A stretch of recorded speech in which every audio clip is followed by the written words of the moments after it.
quero agradecer o convite de vocês, do Grêmio Estudantil.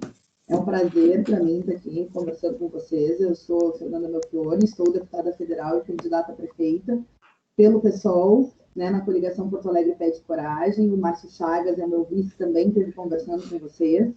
Né, tem os filhos aí na escola, e eu acho que um projeto como esse, meu primeiro voto, é muito importante.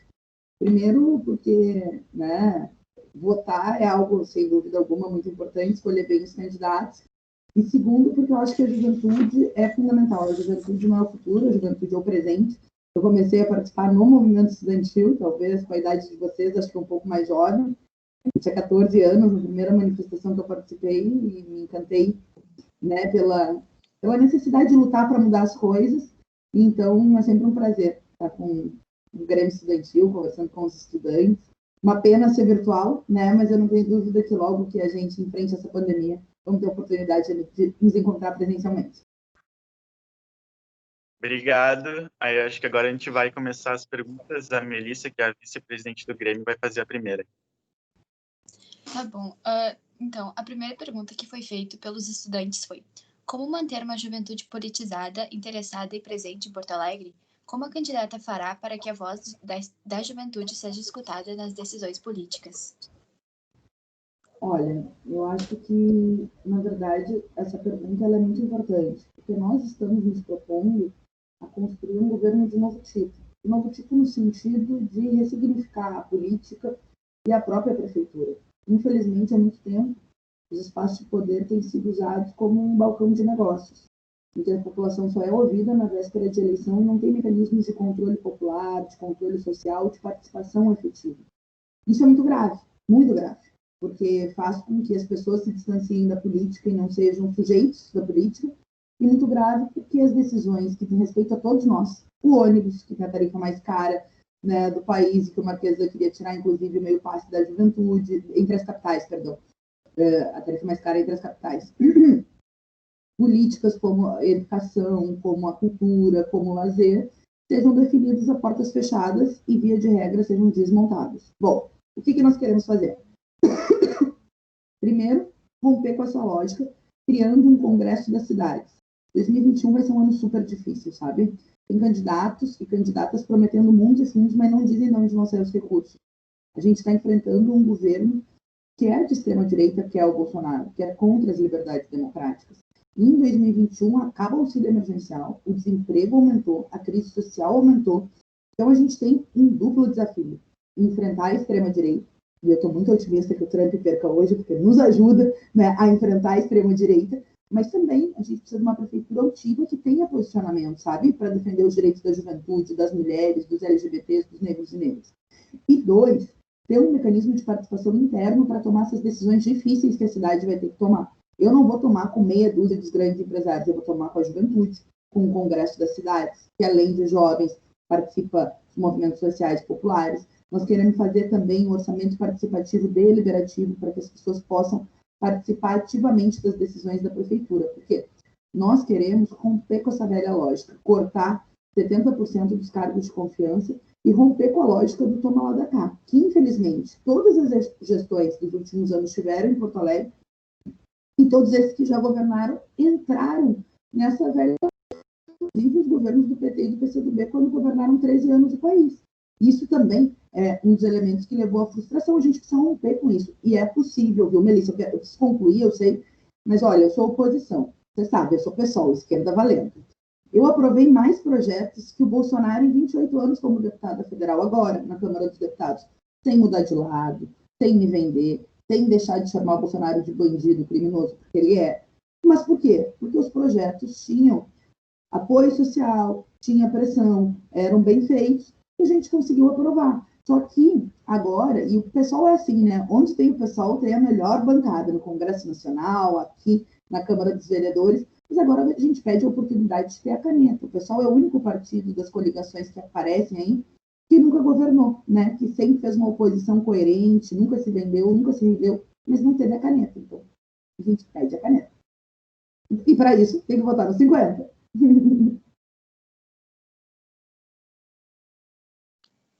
Tá, agora é minha pergunta. Eu sou o João Pedro, diretor cultural, prazer. E a pergunta dos estudantes sabemos que o transporte público está caro e precarizado. Quais serão suas propostas em questão de renovação de frotas, preço de passagens e passe livre? Olha, a minha proposta é passar o pente fino nas empresas de ônibus. Porto Alegre tem uma máfia das empresas de transporte coletivo, e é sério, gente, eu falo isso em tudo que é lugar. A única auditoria que teve em 2013 foi com a luta da juventude, e uma ação jurídica e política minha e do Pedro Ruas garantiu a revogação. A tarifa seria quase R$ 5 se a gente não tivesse vencido lá em 2013. Isso que eu era vereadora. Agora a gente quer a caneta, porque com a caneta tu tem mais condições de passar o pente fino. Eu tenho certeza que tem lucros indevidos e ilegais. 2, nós vamos cobrar as empresas de ônibus. Cobrar os 60 milhões que elas devem para o município de Porto Alegre. 3, nós vamos fazer um fundo público para, com esse dinheiro que elas devem, com o dinheiro das multas da EPTC, né, que não podem estar sendo mal utilizadas, tem que ser utilizadas para subsidiar, né, um transporte mais barato, um ônibus com melhor qualidade, né? E outras fontes de financiamento, como os parquímetros, uma parte do dinheiro que vem do IPVA, um fundo público da mobilidade urbana, para reduzir a tarifa, para melhorar a qualidade. Nós queremos também fortalecer a Carris. É óbvio que nós queremos manter o meio passe, e no nosso programa a gente tem, sim, a ideia do passe livre. É preciso mecanismos, óbvio, para garantir. Por exemplo, um que eu dou para vocês. Se as empresas não têm dinheiro para pagar, elas têm, né? Mas tudo bem, digamos, não tem como pagar os 60 milhões. Então vai fazer passe livre para valorizado, vai ter passe livre para estudantes e desempregados. Eu acho muito importante passe livre para desempregados também, para que possam procurar trabalho. Pode ser um assalto, né? Então, é uma forma de cobrar. Agora, no meio da pandemia, o Marquesan deu 39 milhões para as empresas de ônibus a fundo perdido, sabe, João? Então, tu vê, as empresas estão ganhando dinheiro público que poderia estar sendo devolvido a partir de passe livre para vocês, a partir de manutenção de postos de trabalho dos rodoviários. Bom, tudo bem, se justifica dar dinheiro público para ter direitos para a população. Agora, dinheiro público a fundo perdido, desculpa, é absurdo. E eu acho que para que a gente tenha um governo com coragem para fazer isso, é preciso não ter os empresários. E nós não temos. Obrigado. Então, agora a próxima pergunta é na esfera da cultura, e quais são as propostas da candidata para a democratização da cultura e o que pretende realizar para auxiliar os artistas e os espaços culturais? Bernardo, é muito importante a tua pergunta. A gente tem uma proposta bem profunda sobre a questão cultural. Como vereadora, sempre atuei na área da cultura, fui autora da Lei do Artista de Rua, com outros vereadores, fui autora e lutei junto para que tivesse o Plano Municipal do Livro da Leitura, e agora sou coautora da Lei Aldir Blanc, né, que na pandemia garantiu o direito para os artistas. O nosso programa foi construído com os artistas. A gente quer investir 2% do orçamento em cultura.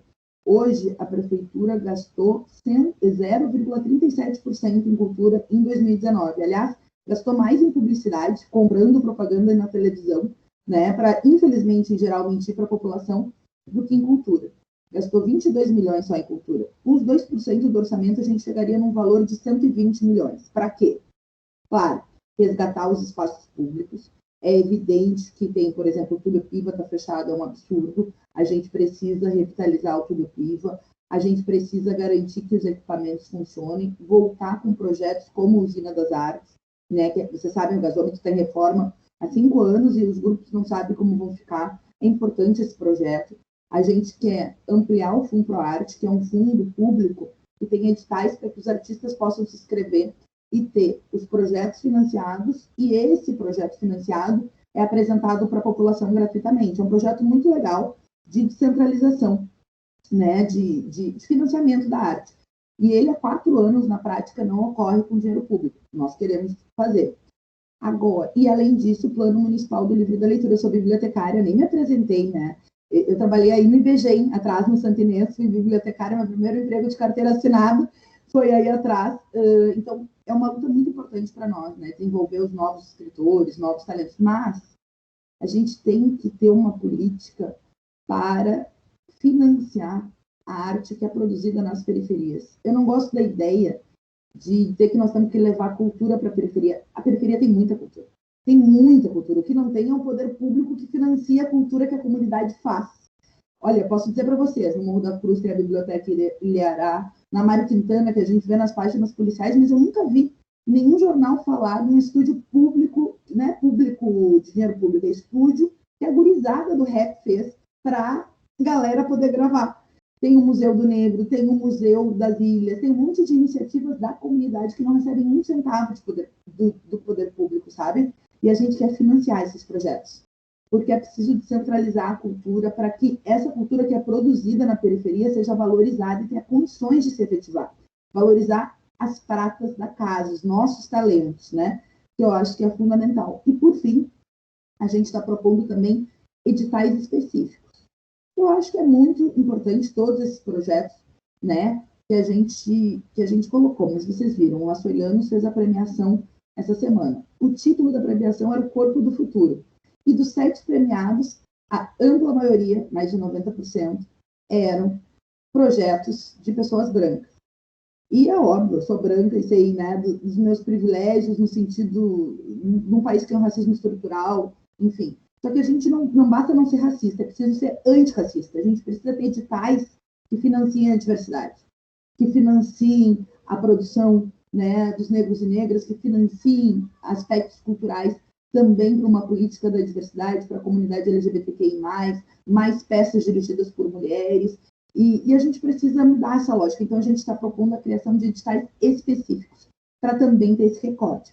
Só vou fazer um convite, eu sei que eu falei demais, está lá na página www.fernanda50.com.br todos os projetos. Sabe por que eu falo, Fernando? Porque eu estou vendo vários candidatos prometer muitos fundos e não está nos programas deles. Estou vendo até candidatos e candidatas copiar as minhas propostas que não estão no programa deles. E todo o nosso programa está lá escrito. Isso que eu estou dizendo para vocês, aliás, tem mais coisa lá. Porque eu acho que o programa não é uma carta de intenções, é um compromisso que a gente tem que ter com a cidade, né? E com os eleitores, claro. Obrigado. Então, agora a última pergunta, e tu tem mais 4 minutos só para tu te organizar com o teu tempo. E daí, no final, pode ter ou a pergunta extra ou uma fala final, né? Então, tá. A última pergunta é: quais são as suas propostas para o enfrentamento da violência de gênero, combate ao racismo e LGBTfobia? Nossa, muito bom. O programa também está bem baseado em cada uma dessas áreas. Eu acho, inclusive, que nós precisamos retomar as políticas da Secretaria, né, de Igualdade das Mulheres, de combate à LGBTfobia, Secretaria de Direitos Humanos e combate ao racismo. A gente vive, João Pedro, na capital mais segregada racialmente do país. E o Márcio Chagas, que é o meu vice, traz para a nossa chapa o símbolo de uma luta antirracista tão necessária, mas também no programa, né? Então, a gente tem muitas medidas, né, de combate a todo tipo de preconceito. Desde a criação de abrigos e centros de referência para a comunidade LGBTQI+, vocês não têm ideia de quantas pessoas em situação de rua eu encontrei que foram expulsas da família pela sua orientação sexual ou a sua identidade de gênero. Não é uma nem duas, sabe? Já fui presidente da Comissão de Direitos Humanos, então a gente precisa ter um recorte específico nas políticas. Eu estou propondo a escola livre de preconceito, né? Retomar a discussão de gênero e de combate ao preconceito dentro das escolas, que infelizmente os fundamentalistas tiraram dos planos de educação de Porto Alegre, e eu quero retomar isso. Também queremos a criação de centros especializados de combate à violência contra a mulher por região do orçamento participativo. Gente, Porto Alegre tem 1.400.000 pessoas. Delegacia da mulher, centralizada ali na João Pessoa. Então, uma mulher que é agredida na Restinga, além de ter que ter os R$9, né, e 40 centavos para chegar até o centro de Porto Alegre, também ela vai precisar passar todo esse deslocamento quando a gente está se sentindo mal. Toda mulher conhece alguém que foi vítima, ou ela própria, ou uma prima, ou uma tia, uma situação de extrema vulnerabilidade. Bom, nós queremos um centro de referência por região do orçamento participativo.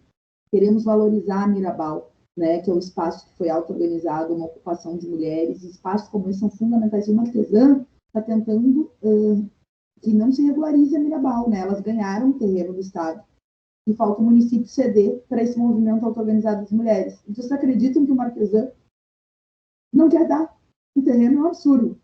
Então, esse centro a gente quer criar, tipo as agentes comunitárias de saúde, sabe, que passam na casa da pessoa, que fazem atenção básica.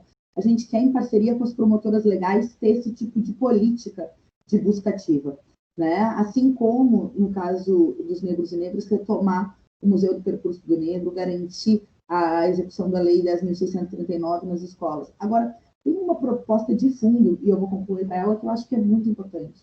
A gente quer um secretariado paritário, sabe, João Pedro?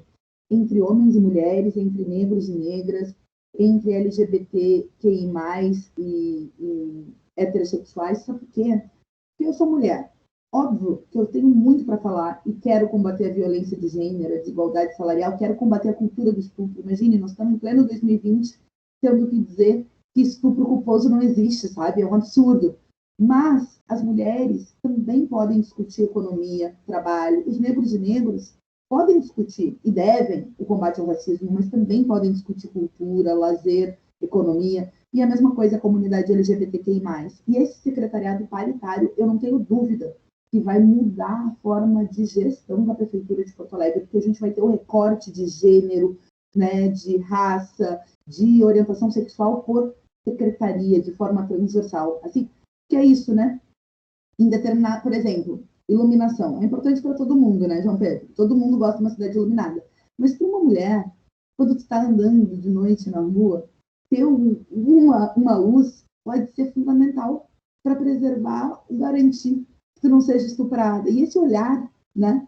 Esse olhar numa mulher que poderia estar, por exemplo, na Secretaria de Segurança e ter um olhar para buscar construir uma cidade mais segura para as mulheres, é que a gente quer um secretariado transversal e paritário. Obrigado. Agora acho que não sei se sobrou algum tempo, tem mais um tempinho. Acho que pode fazer uma fala breve, assim, um encerramento, uma fala final. Olha, eu quero agradecer muito o convite, é um prazer estar aqui com vocês. Eu acho que o futuro nos exige coragem. A juventude não é o futuro, a juventude é o presente. Eu não tenho dúvida que a situação política do país seria muito pior se a juventude não tivesse lutado em 2019 no tsunami da educação, a cultura não tivesse lutado contra o projeto criminoso e genocida do Bolsonaro. Mas, além de enfrentar a extrema-direita, a gente precisa construir um novo futuro. E todos já governaram que concorrem, a não ser a nossa chapa Porto Alegre pede coragem. Seja Porto Alegre, nós temos aí todos os ex-prefeitos, vice-prefeitos, secretário, que agora diz que é novidade, seja o país, né? Com o PT e o PCdoB, que é expresso na candidatura da Manoela, e também levou onde levou, né? Um ceticismo, um descrédito, que também, infelizmente, levou à eleição do Bolsonaro por conta dessa adaptação ao modus operandi do regime político. O pessoal é uma esquerda coerente, que não se vendeu, que não se rendeu, que não está nos espaços de poder para se adaptar a eles, mas para enfrentar esse sistema político apodrecido. E a gente pede a oportunidade de governar, né? Onde tem pessoal, tem luta, tem resistência, a nossa melhor bancada na Câmara dos Vereadores, a melhor bancada no Congresso Nacional, mas a gente pede à juventude, ao povo, a oportunidade de ter a caneta para fazer um governo de novo tipo, com coragem, devolver Porto Alegre para sua população, mas também fazer da Prefeitura um espaço de mobilização e de atendimento à ampla maioria do nosso povo. Para isso, a gente pede que o primeiro turno seja o voto daquele que a gente acredita. E o verdadeiro voto útil é aquele que a gente se orgulha. Na nossa opinião, o melhor programa é o programa da coligação Porto Alegre Pede Coragem. A gente pede não só o voto no 50, embora a gente peça o voto no 50, mas que vocês sigam lutando e acreditando que é possível um caminho diferente.